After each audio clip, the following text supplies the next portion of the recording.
логарифм. За бид 2-ын 3 зэрэг гэдэг бол 8 тавьдсан гэдгийг мэднэ. За тэгвэл ийм асуулт асууя. 2-ын хэдэн зэрэг 8 тавьдсан вэ?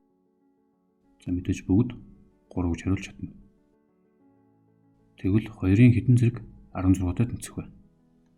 За мэдээж хэлбэрхээ учраас бүгд бодож чадна. Энэ бол 4-тэй тэнцэх. Яг энэ үйлдэл дээр бол бид суурийг нь мэдээд хариуг нь мэдж байгаа тохиолдолд зэргийг нь олж байна. Яг энэ үйлдэлийг логарифмчлах үйлдэл гэж нэрлэдэг. Түүнийг логарифм 2 суурьтай 16 буюу 4-тэй тэнцүү гэж олно. Өөрөөр хэлэх юм бол зэрэг нь 4. Зэргийг нь олох үйлдэлийг л логарифм гэж нэрлэдэг байна. За энэ жишээний хувьд бол мэдээж хэрэг логарифм 2 суурьтай 8 гэдэг нь 2-ыг хэдэн зэрэг зөвшөөрвөл 8 гарах вэ? Мэдээж 3 зэрэг. За тэгвэл логарифм 3 суурьтай 81 гэдэг бол 3-ыг хэдэн зэрэг зөвшөөрлөөд 81 гарах вэ гэдгийг асууж байна гэсэн үг. За мэдээж 3-ын 4 зэрэг 81-тэй тэнцүү байдаг учраас энд 4 гарч ирнэ. За ингээд логарифмын үндсэн чанаруудыг тодорхойлоод батлаад явъя. Логарифмын суурь бол заавалжгүй тэгээс их бөгөөд нэгээс ялгаатай байх ёстой. Логарифмын тодорхой илэрхийлэл нь тэгээс их байх ёстой байдаг. За ингээд чанарууд авч үзье.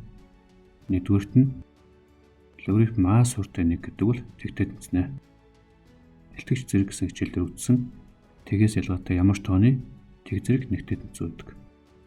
За хоёрдугаар чанар логарифм а суурьтай а-гийн b зэрэг нь b-тэй тэнцүү байна. За энэ хэсгийг логарифмаар тодорхойлтоор бичвэл а-гийн ямар зэрэг нь а-гийн b гарах вэ гэсэн асуулт гэсэн үг. Мэдээж а-гийн b зэрэг л а-гийн b зэрэг гарах учраас энэ илэрхийллийн хариу нь b гарах ёстой. Гуравдугаар чанар а-гийн логарифм а суурьтай b зэрэг нь b-тэй тэнцүү байна. За логарифм а суурьтай b-г k-тай тэнцүү гэж үзье. Энийг эсрэгээр нь тайлбарлавал a-гийн k зэрэг нь b-тэй тэнцүү гэсэн үг. Одоо k-гийнх нь оронд логарифм а суурьтай b-г орлуулвал 3 дугаар чанар маань батлагдана. 4-дүгээрт нь логарифм а суурьтай x-ийг үржих нэрэг нь логарифм а суурьтай x дээр нэмэх нь логарифм а суурьтай y-тэй тэнцүү. a-гийн n зэрэг нь x, a-гийн m зэрэг нь y гардаг гэж үзье. Тэгвэл x-ийг үржих нэрэг нь ийм болох бөгөөд зэргийн чанараас ийм болно. За үүнийг логарифмаар илэрхийлж бичвэл логарифм а суурьтай x нь n-тэй тэнцүү.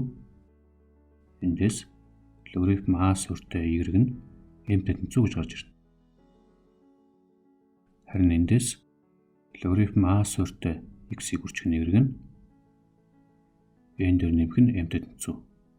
За n-ийн хооронд энийг m-ийн хооронд энийг орлуулж бичвэл 4-р чанар батлагдана. За энэ чанар дээр анхаарахад зарим сурагчид буруу хийжилсэн эсвэл буруу ойлгосноос болоод ингэж андуурж ашигладаг. Энэ бол маш буруу юм. За 5-р чанар хэрвээ логарифмын тодорхой илэрхийллийг хувааж байх юм бол тус бүрийнхэн логарифмыг хасдаг байна. За энийг m-тэй тэнцүү, энийг n-тэй тэнцүү гэж бичье. Өөрөөр хэлэх юм бол a-гийн m зэрэг нь x, a-гийн n зэрэг нь y болно. За x-ийг хуваах нь y гэдэг бол ийм байна. Зэргийн чанараасаар ийм байх ёстой.